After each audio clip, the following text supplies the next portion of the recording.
Buenas tardes, me presento, mi nombre es Alba Luz Avellaneda Mendoza, soy abogada especializada en Derecho Penal y Criminología de la Universidad Libre.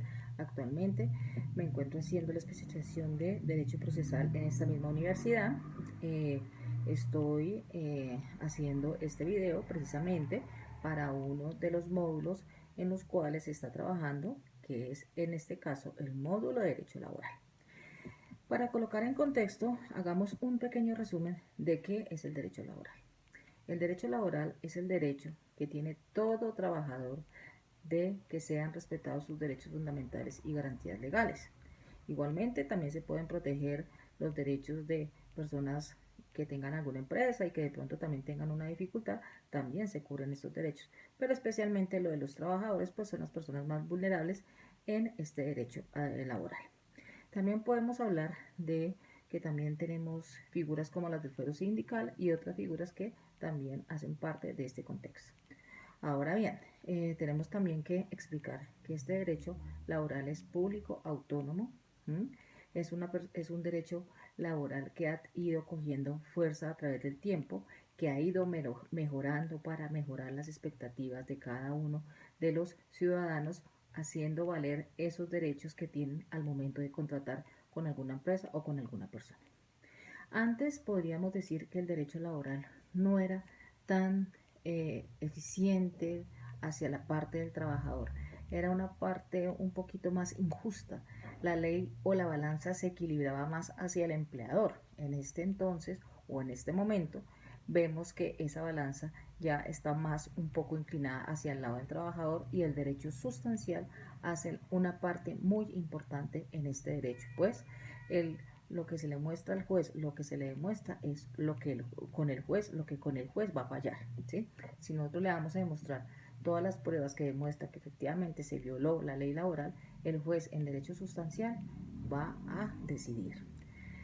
Ahora bien, coloquémonos en contexto respecto a este módulo.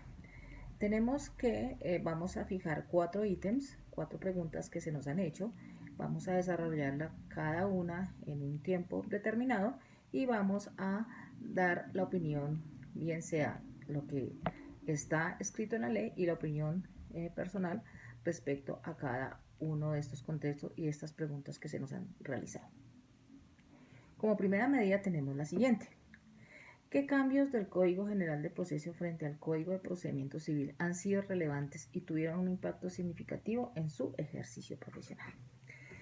Podríamos manifestar qué cambios importantes respecto del Código General de Proceso y respecto del Código de Procedimiento Civil hay muchos.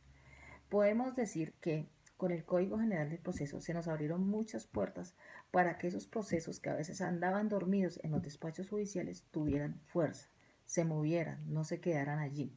¿Por qué? Porque lamentablemente antes de que entrara en vigencia el Código General de Proceso eran muy demorados los procesos en la parte civil. Pongo ejemplo, las sucesiones llevaban años, sucesiones de 10, 20 años que las personas ni alcanzaban a ver lo que iban a heredar, precisamente porque existía una parte que no era la celeridad, ¿sí? Ese principio de favorabilidad que ahorita está vigente y está en auge en este momento. Y esa celeridad que es muy importante, sobre todo que como ahorita hay audiencias programadas, hay un término para cada audiencia, esos términos deben cumplirse, entonces en ese momento es que esa justicia se ha hecho más eficaz. Igualmente podemos decir que cuando entró en vigencia este Código General del Proceso, pues hubo traspiés, hubo inconvenientes. ¿Por qué? Porque como toda ley no puede entrar a regir al día siguiente que sale. No, eso fue transitorio, poco a poco. Primero que todo porque como iba a ser un proceso oral, ¿sí? Teníamos que mirar los escenarios, las puestas de las audiencias, los micrófonos, cómo iban a ser las salas, ¿sí? Diferentes circunstancias. No había de pronto esos medios económicos, porque todos sabemos que la rama judicial a veces ha tenido inconvenientes por eso, pero poco a poco fue pasando a la transición hasta que estamos al día de hoy con una justicia que ha sido eficaz en ese sentido, que por lo menos las audiencias se están haciendo precisamente, ya sea antes de la pandemia o post pandemia, pero se rigen bajo el nuevo Código General del Proceso, y esto ha ayudado precisamente a que esta justicia ordinaria, según el Código General del Proceso, ha salido adelante y se ha puesto a disposición de la comunidad, y estas herramientas y todo esto demás ha hecho que los procesos sean más efectivos y eficaces. Ahora bien, tengamos en cuenta que esos cambios positivos que se dieron también nos dieron pie para que las personas confieran más en la justicia, que no se iban a vulnerar sus derechos. ¿Por qué? Porque se crearon también otra serie de figuras que hacen valer y tienen en cuenta siempre es el derecho, la verdad de las cosas, cómo es que realmente sucedieron las cosas. Muéstrele al juez cómo sucedió las cosas para que el juez decida en derecho, ¿sí? Usted le lleva al juez lo que corresponde y lo que le ayuda, y eso ayuda a resolver el caso a su favor, y creo, según mi perspectiva, según lo que yo observo, que la gente ha creído un poco más en la justicia respecto a esa parte civil y demás ramas del derecho que entraron a regir con este Código General del Proceso.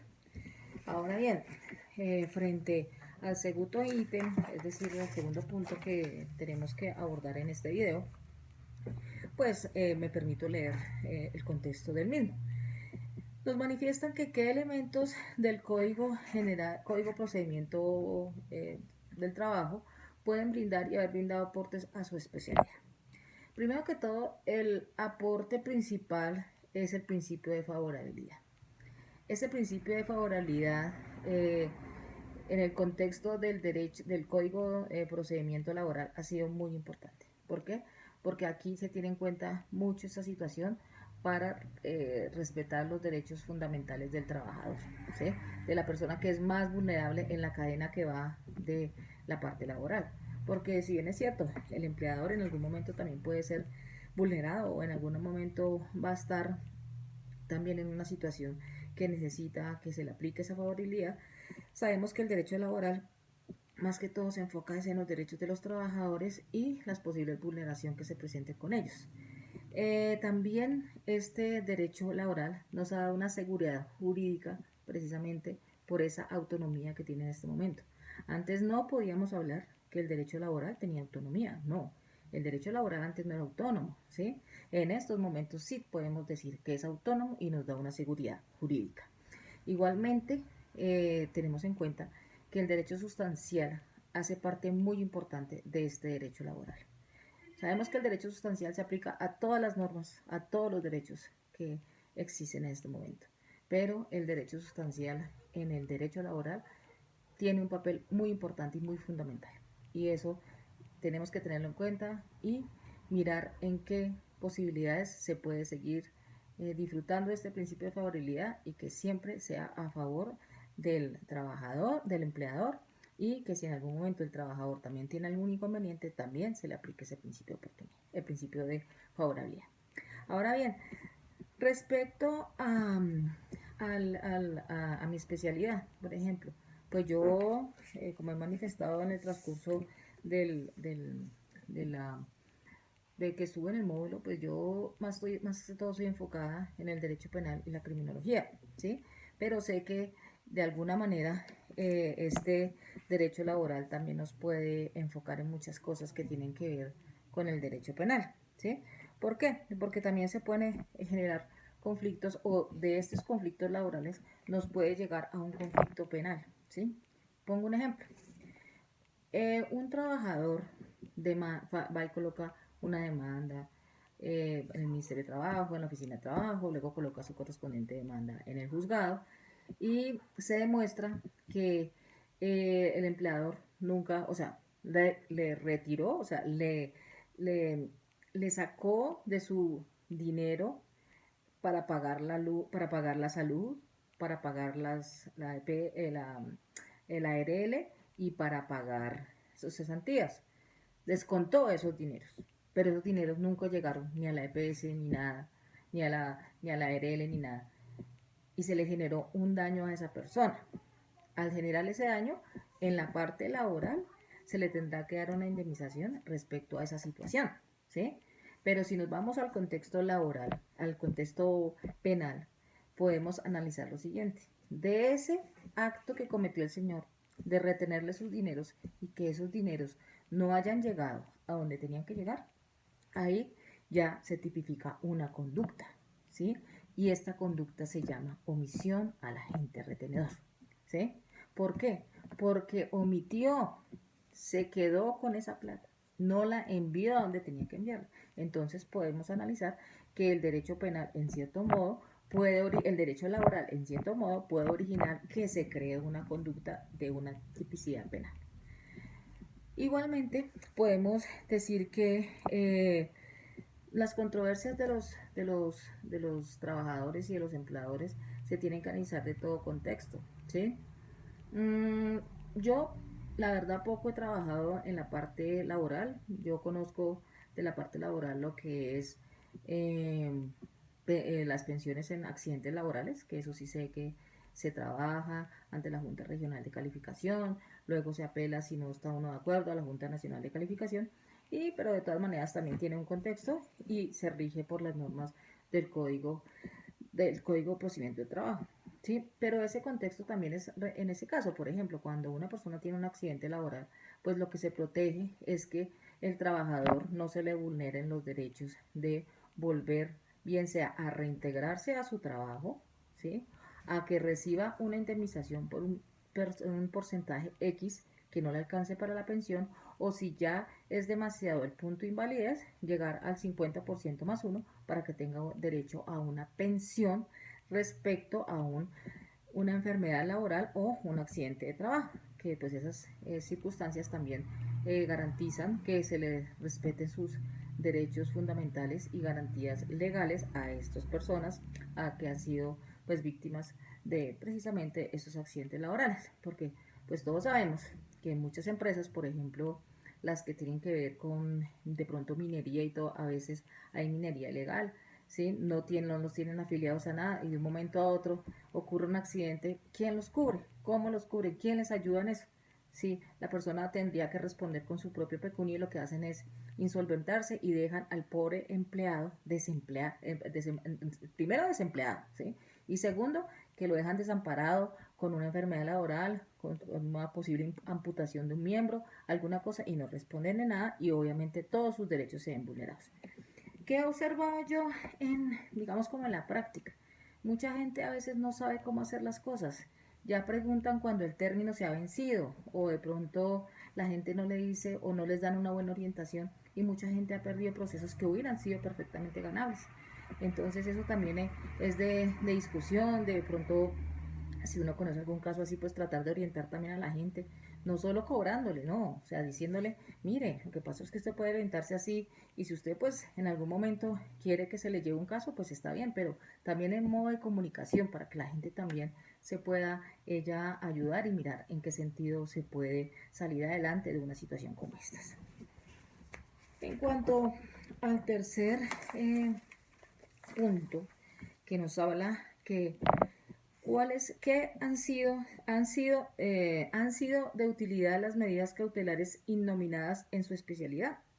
Bueno, primero que todo tenemos que manifestar que las medidas innominadas en el proceso, en este caso vamos a hablar pues, primero del proceso laboral, se pueden aplicar analógicamente para proteger las diferentes circunstancias que se puedan presentar en el proceso. Estas son idóneas y eficaces precisamente para proteger al trabajador de determinadas circunstancias. Es decir, que una empresa a veces quiebra, ¿sí? Al primero que descuidan es al empleador, al empleado, es el que al último le tienen en cuenta de pagarle, es al último o sea, el último de la cadena es él, ¿sí? Entonces, precisamente estas medidas se crean es para proteger los objetos de un litigio. ¿Cómo se hace eso? ¿Por qué? Porque, por ejemplo, es para respaldar las deudas en caso de que la persona no tenga con qué pagar, no tenga con qué pagar a sus empleados, no tenga con qué pagar a sus proveedores, porque pues tampoco se pueden desamparar. Lamentablemente había una práctica, no sé si en este momento se hace, que las personas llegaban, cambiaban de razón social, Cámara de Comercio Independiente, pum, las deudas que van en la otra Cámara de Comercio, listo, ya, y ya no tenían nada que ver. Esa práctica estuvo mucho tiempo, no sé si en este momento la hagan, pero sí conozco y varios casos que sucedió eso, que simplemente se cambiaban de Cámara de Comercio, se salían del contexto, se desentendían de todos sus empleados, de todas las cosas que tenían que hacer, y a la pobre gente la dejaban desamparada, siendo una cosa arbitraria e injusta. Por lo que yo veo en este proceso, en este nuevo derecho laboral, para mí un nuevo derecho laboral, veo que sí hay más protección hacia el empleado que hacia el empleador, ¿sí? La balanza está más hacia este lado. Hace unos años la balanza estaba más hacia el lado del empleado. Entonces, ahorita por eso se habla de un proceso más equitativo, más justo, más eficaz, tiene más celeridad, ¿sí? Y ante todo que es un derecho público, autónomo e independiente. Y eso también da pie para que las cosas funcionen mejor. Y como todo lo que ha sucedido en el Código General de Proceso, ¿sí? Pues las audiencias también son públicas, también tienen unos términos entre audiencia y audiencia, ¿sí? Y eso también ha facilitado que esos procesos laborales que llevaban mucho tiempo también se hayan podido solucionar de una manera más pronta y efectiva. Si voy a ahorita hablar de mi especialidad como tal, el derecho penal, podemos decir que allá también existen medidas cautelares, ¿sí? ¿Por qué? Porque observemos en la audiencia de imputación de cargos. En la audiencia de imputación de cargos siempre el juez, apenas bien sea que la persona acepte cargos o no, le coloca la prohibición. ¿Cuál es la prohibición? De enajenar, de vender, de donar, de ceder cualquier vehículo, cualquier inmueble, ¿sí? So pena de incurrir en otro delito que se llama fraude a resolución judicial, ¿sí? Muchas personas piensan o de pronto no le ponen cuidado a eso que le dice el juez, van vendiendo el carro o la casa o lo que sea y pues precisamente ya le queda esa anotación y pues ya no solo está en curso en el delito por el que cometió y por el que le colocaron la medida cautelar, sino que se va abocado a otro delito, ¿sí? Que es el fraude de resolución judicial, precisamente por no cumplir, que no debió vender ese vehículo, que no debió vender ese inmueble y no cumplió con esa situación. Entonces, podemos mirar que las medidas cautelares innominadas en cualquier especialidad tienen el fin es de proteger un objeto el objeto bien sea material, bien sea económico, bien sea en este caso para salvaguardar los bienes o de las víctimas. En el caso, por ejemplo, en materia penal, los incidentes de reparación integral, cuando, por ejemplo, la fiscalía o el juzgado, la fiscalía a través del juez de garantía solicita que, por ejemplo, una persona que tenga cesantías y no haya pagado a los hijos menores en un proceso de inasistencia alimentaria, pues ¿qué puede hacer ahí? Puede solicitar una medida cautelar para que esa medida cautelar solicitarle el 50% del embargo de esas cesantías al juez de garantías. Si el juez de garantías la aprueba, pues esos dineros van a cubrir esa obligación que dejó de hacer el señor acusado en un proceso de inasistencia alimentaria. Eso hablándolo en mi especialidad, como reitero, doctor, pues usted sabe que yo estoy más en la parte penal, pero pues analizando estas medidas cautelares nominadas, pues para ver, se aplican en todas las ramas del derecho. Por último, podemos mirar y podemos analizar que se nos indica de qué impacto ha tenido el decreto 806 a su especialidad, aspectos positivos y negativos. Primero comencemos con los aspectos positivos. Los aspectos positivos que nos atrae este decreto es lo siguiente. Por ejemplo, aquí se han logrado hacer más audiencias, se ha logrado evacuar más esos procesos que estaban estancados, se ha logrado que la gente tenga más acceso a esa justicia, ¿sí? Si bien es cierto, pues todo es virtual, de pronto no se tiene contacto físico, que pues a veces reclama la gente que dice, bueno, que cuando nos podemos ver para una cita y podemos dialogar personalmente, sí, de pronto hay mucha gente o muchos, en mi caso pues muchos usuarios que dicen que por qué no se encuentra lo personal, pues para hablar y todo, pero en cuestión de lo que es como tal el decreto 806 respecto a cómo se ha manejado la virtualidad. Me parece que ha sido muy positiva. Tiene más aspectos positivos que negativos. En mi caso, yo tuve un proceso en la parte civil que me fue muy difícil tratar de entrar a la página, buscar el proceso como tal. No entraba a la página. No todos los juzgados, porque hay juzgados que sí están muy bien digitalizados y para qué, no hay ningún problema.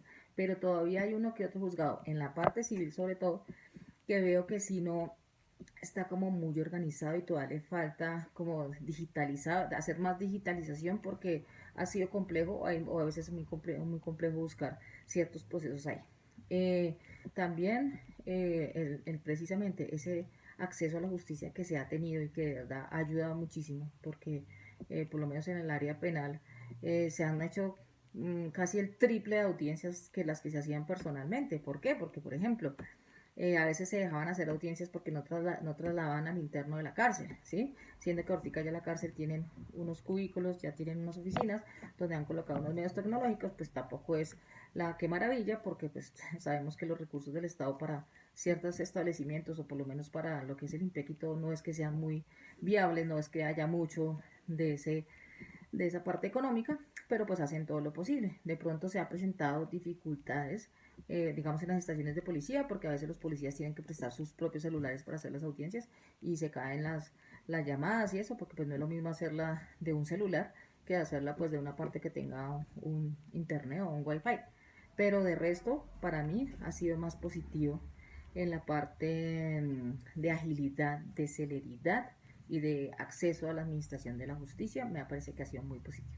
Negativo lo que manifesté, que de pronto pues hay juzgados que como que no han manejado todavía mucho eso o no se han sistematizado, entonces pues sí, es un poquito más complicado, pero de resto me parece que ha sido excelente. Pues ahorita que creo que ya es un decreto que se va a quedar, igualmente como se ha dicho, y yo creo que es algo muy cierto, la virtualidad en la justicia llegó para quedarse. Yo creo que hace algunos años escuchaba que ya tenían que estar haciendo todas las carpetas digitales y todo y no pues tener que uno sacar todos esos poconón de fotocopias pues para poder acceder a los mismos. Entonces, pues espero que este video haya servido, haya dado algún aporte positivo tanto al derecho laboral como pues a las diferentes ramas del derecho. Pues traté de hablar en conjunto de muchas cosas, pues como también en las preguntas que se nos dijeron y se nos hicieron, pues nos daban la posibilidad de que en su especialidad qué opinaba, pues entonces eso es lo que yo he opinado en mi especialidad y que pues el derecho laboral afortunadamente ha cambiado para bien. Veo que hay un gran avance en el derecho laboral y que llegan muchas cosas positivas para ese derecho laboral y para todo el contexto que tiene que ver con proteger los derechos fundamentales y garantías legales de los ciudadanos. Muchas gracias, estaré atenta y pues, doctor, enviaré la correspondiente registro y la correspondiente constancia de envío. Muchas gracias, que estén muy bien.